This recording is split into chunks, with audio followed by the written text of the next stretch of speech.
Hello, listeners. Welcome back to the channel. And want to continue the discussion on the poem "Do Not Go Gentle into That Good Night." This is written by Dylan Thomas. Now, I want to look at the poetic devices in the poem, and these are imagery, euphemism, extended metaphor, metonymy, simile, personification, repetition, and tone. So let me start with the imagery. The text of Dylan Thomas, "Do Not Go Gentle into That Good Night," showcases as some analytical concessions. Thereby, concessional pictures are thrown up in terms of imagery. Then, what is meant by concession? Concession implies that something happens because another thing has happened. It means sequential occurrence. Such speech figures include euphemism, extended metaphor, metonymy, and simile. So now to the case of euphemism. The phrase "good night" is a universal euphemism for the subject of death. When a dead body is being thrown beneath the ground, they say "good night." So this is the universal euphemism. Thereby, it is known through the euphemism that the poem is discussing a view that the power of death is feared by mankind, as its power in all ramifications is useless before death. That is, whatever power you have, when the death comes knocking, you have no other power than to surrender. So this clause, "the dying of light," is another universal euphemism implying the coming of death. The dying of light. That depicts what? The coming of death. So these are the instances of euphemism as seen in the poem "Do Not Go Gentle into That Good Night." Now let's look at the cases of extended metaphor. This phrase, "go gentle," is a case of extended metaphor.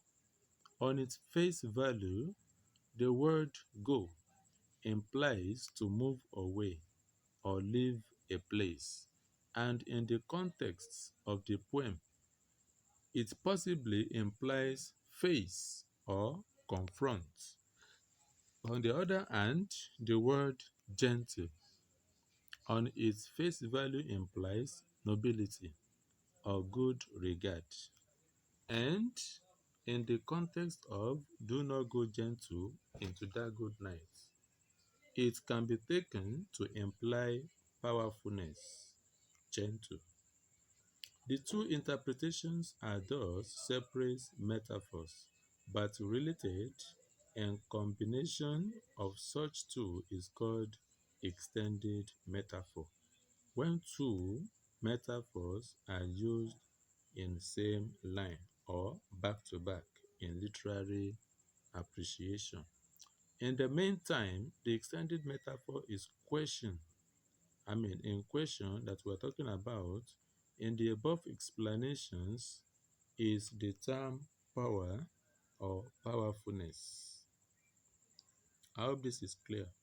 So the extended metaphor in combination with the prior noted universal euphemism give the insight that the poem of Dylan Thomas is a matter noting the fact that all power the mankind can bring up cannot confront death. No matter how powerful you are, you rule the world, you rule your nation, you rule your house, or you rule whatever. When that comes knocking, you have no power to confront the death. You have another case of extended metaphor in this phrase, "sad eyes." That is seen in the poem, "sad height. From the poem's line 16, that is where we have it. The word sad, as it occurs in the line, is a piece of metaphor meaning unattainable, something that you cannot afford. And also the word height, in its occurrence, is a piece of metaphor which implies powerfulness. Same thing as gentle. As this, sad height or unattainable power to mankind can bless or curse, that is, judges both righteous and the unrighteousness. The extended metaphor it implies is thereby the power of God Almighty. Yes.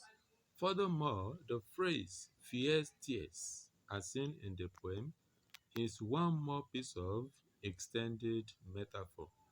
The word fierce, in its occurrence, is a piece of metaphor which implies stern or strict. Ordinarily, the word tear is an uncountable noun.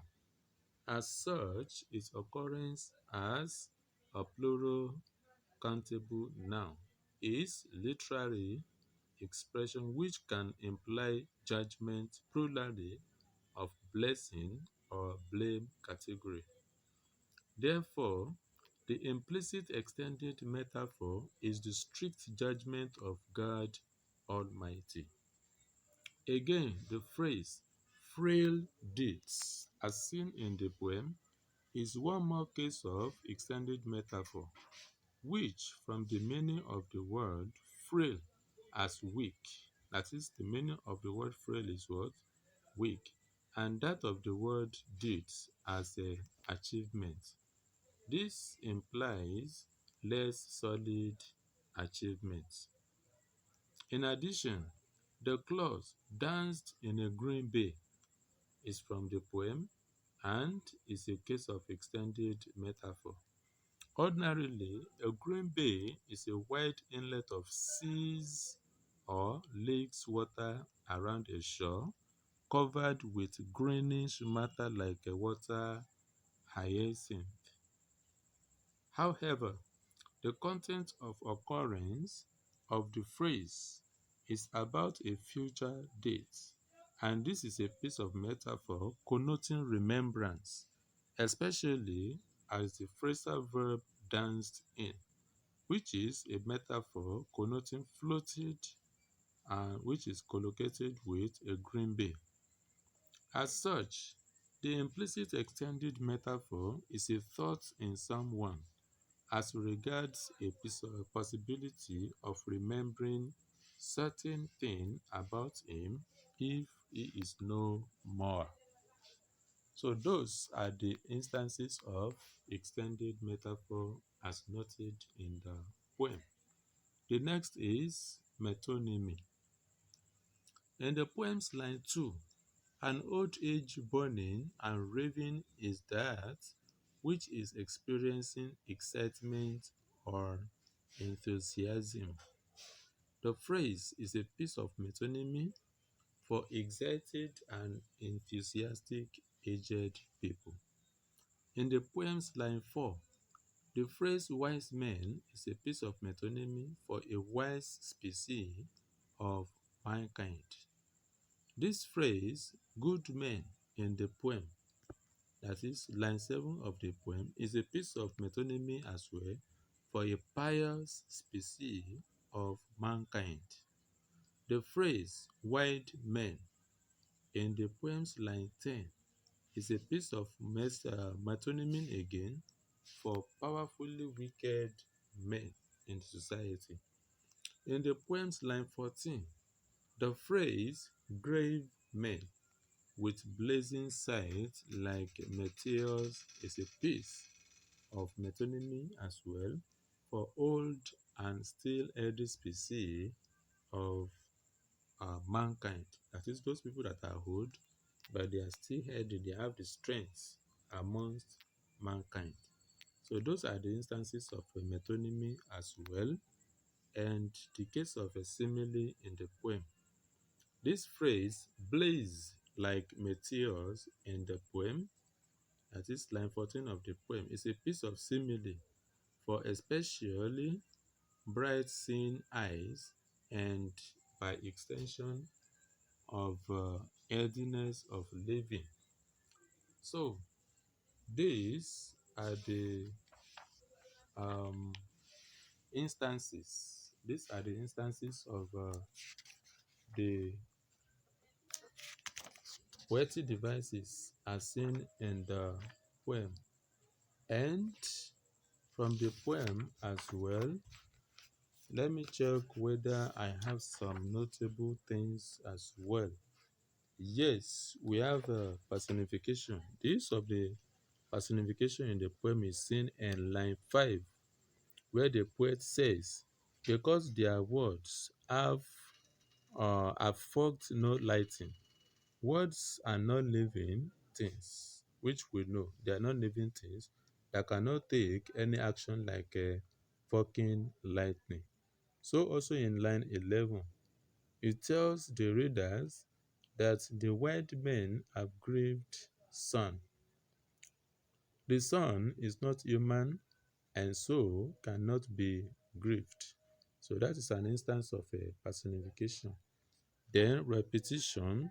There are a lot of repetitions within the poem, especially the repetition of lines due to the unique pattern of repetition used in the poem.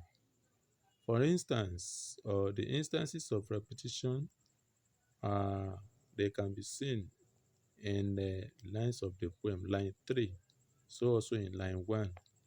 But let me go to line 1 first.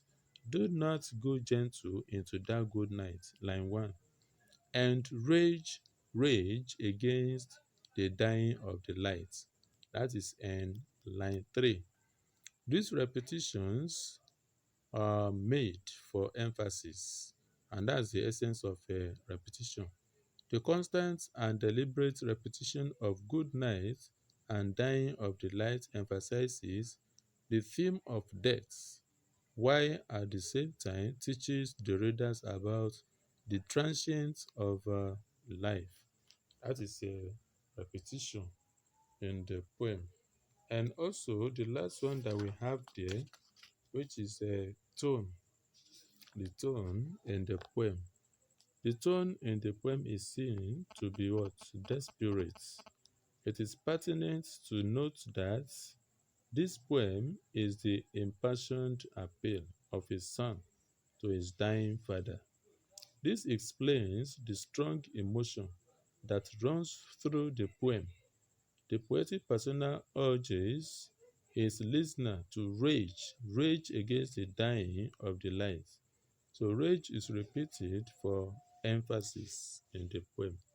Therefore, the tone of the poem is desperation. I hope this is clear. And that is how far we can go today in this lesson. Do not forget to subscribe to the channel, enable the bell for notifications, share the channel, share the video, and give a thumbs up. If you have any comments, kindly drop it in the comment box below the video. Always remain safe and thank you.